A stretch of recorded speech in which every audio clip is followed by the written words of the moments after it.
Ghanatube so yeka ensema ekoso dia na ubenya ni na efri channel we so ebusia for my science atenase bi no we say ensem bi ekoso ewo the four corners of Ghana entempas ndimechi na yenkoti ensem na yembra.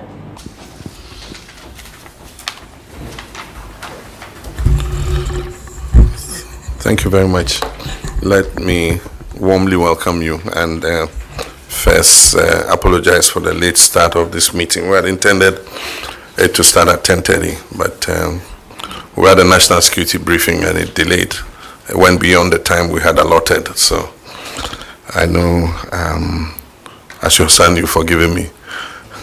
But I want to thank you for answering to our call at very short notice. It was important to invite you because we've received a lot of requests from various traditional areas and houses of chiefs to pay courtesy and congratulatory visits. And I believed it was in order for the National House itself to be the first to call on the president before we accede to the requests from the regions and other traditional areas to pay a courtesy visit. Unfortunately, we're not working out of the office of the president yet. This is just temporary because some works are ongoing to reconfigure the place to suit the new administration that is coming. But I want to first thank you all for the warm welcome you gave us during the campaign when we called on you in your palaces. I do think that the role you played in welcoming us and giving us good counsel on how to conduct our campaigns and make sure that the election is held peacefully, in a peaceful atmosphere. I think all that contributed to the successful election we had.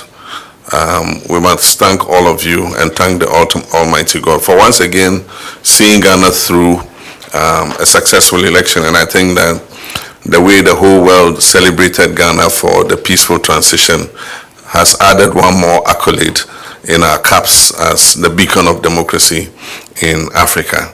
And it is something that we must all take a pride in. It is my intention that we will hold regular dialogues on many issues of importance, not only to the chieftaincy institution, but also to the progress of our dear nation, Ghana. And so the way we'll structure this meeting, we would do these welcome addresses, short remarks, and then after that, the media will leave us, and then we will go into our discussion. But there are a few issues that we need to begin to look at. In all the security briefings I've got after December 7th, the issue of chieftaincy disputes has become a major issue. Anytime a chief passes away and a new chief has to be selected, invariably 2 rival chiefs or 3 rival chiefs suddenly appear. In the 1992 Constitution, it was decided from the unpleasant experiences of the past where government used to interfere in chieftaincy matters to leave the issue of chieftaincy completely to the chiefs themselves. That is the National House of Chiefs and the regional houses of chiefs.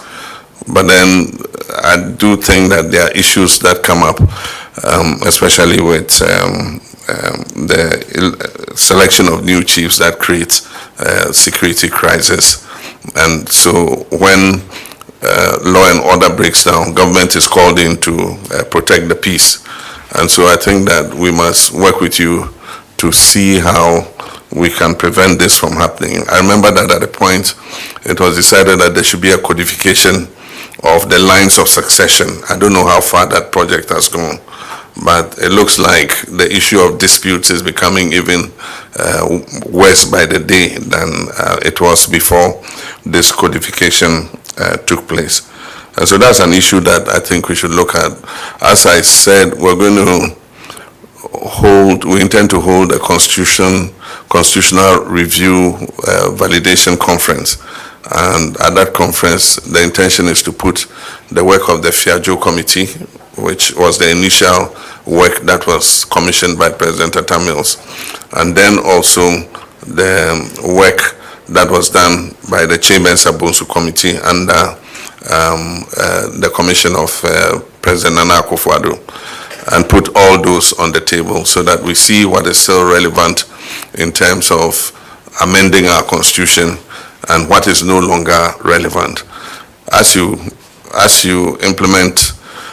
operate under a constitution, you find some loopholes and things that were not completely anticipated. And so for every country, after a while, there might become the necessity to make amendments to a constitution. And I just give the example of the impasse between Parliament and the Supreme Court as to who has the mandate to declare seats vacant and all that.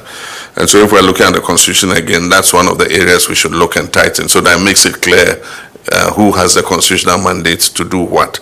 There might be other issues like that that we need to look at. There are various issues that I think that if we amend, it would make our constitution more of a living document than it is currently. We've operated under it since 1992, and I think that there are some aspects of it we must look at.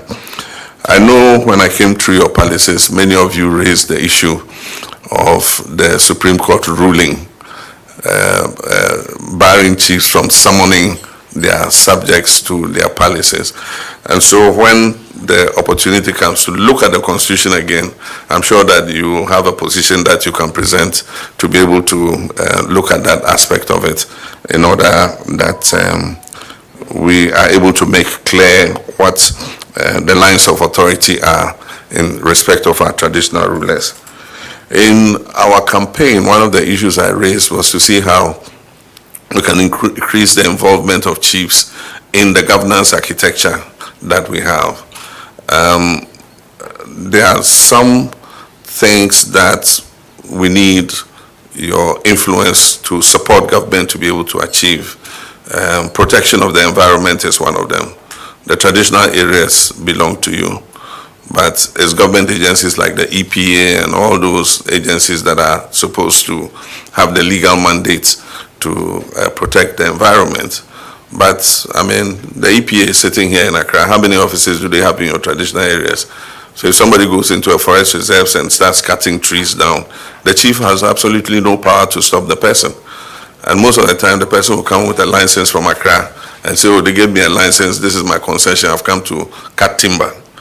And so how do we get the chiefs, better involved so that it's a synergy between government and our traditional authorities? These are all issues that have been agitating my mind, and I raised them during the campaign. And so I do think that when we have the opportunity, we'll be able to discuss it. And then when the opportunity comes to look at the overarching law of the land, which is the Constitution, maybe you might have some ideas that we can include there so that we're better able to harness the influence that you have in your areas to be able to do things. And so these are just a few. There are many more things I'll brief you on when the media has left, but these are the few remarks that I'll make. And again, say a very warm welcome to all of you and to thank you very much for answering to our call. Thank you. You are with your form, and I was some Moody Mechi, Americotie, and some no with me, Aja, on comment or comment section. Now, Major Bread, I can kind of Eddie, I'm off of aha, Ghanatube. So open, simply say 80, the name amount win fee. So, over subscribe, and I hit notification bell no Eddie amount of fair. But for snowy, men I'm say Eddie, every Sissy, my crown.